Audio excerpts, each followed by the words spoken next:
আজকের গল্প ভাল্লুক আর বানরের। এক সময় একটি জঙ্গলে একটি ভাল্লুক এবং বানর বসবাস করত। তারা দুজনেই ছিল একে অপরের খুব ভালো বন্ধু। তারা সব সময় একসঙ্গেই থাকত। একদিন বানর যখন গাছের ডালে বসেছিল, ভাল্লুককে দেখে তখন সে অবাক হলো। সে ভাল্লুককে বলল, ভাল্লুক ভাই, আমি যদি তোমার মতো হতাম, তুমি কত শক্তিশালী। শক্তিশালী তো বটেই, তবে তুমি তোমার দিক থেকেও শক্তিশালী এবং খুবই চতুর ও বুদ্ধিমান। সবাই সবার জায়গায় ভালো, তাই কাউকে নকল করা উচিত নয়। এই বলে তারা দুজন মিলে জঙ্গলের দিকে এগোতে লাগলো।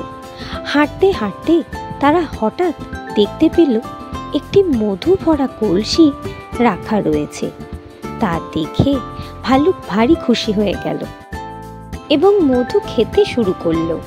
ভাল্লুককে মধু খেতে দেখে বানর তাকে বলল, বন্ধু, তুমি আমাকে কেন মধু দিচ্ছ না?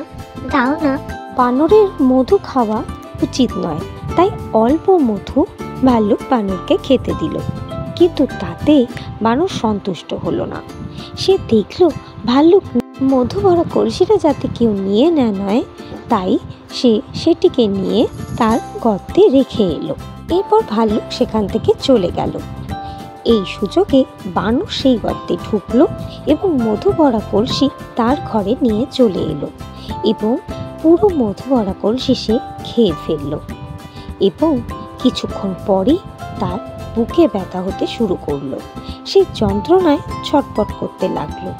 কিছুক্ষণ পর যখন ভাল্লুক ফিরে এলো, সে দেখলো তার কলসি তো নেই এবং বানরের ঘরে গিয়ে দেখলো সে ভীষণ অসুস্থ, বুকে যন্ত্রণায় ছটপট করছে।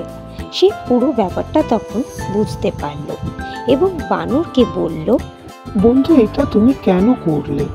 আমি ইচ্ছে করেই তোমায় দিইনি, কারণ আমি জানতাম এটা খেলে তোমাদের সহ্য হবে না, যন্ত্রণা হবে, তাই আমি তোমায় দিইনি। সব খাবার সবার জন্য নয়, এটা তোমার বোঝা উচিত ছিল।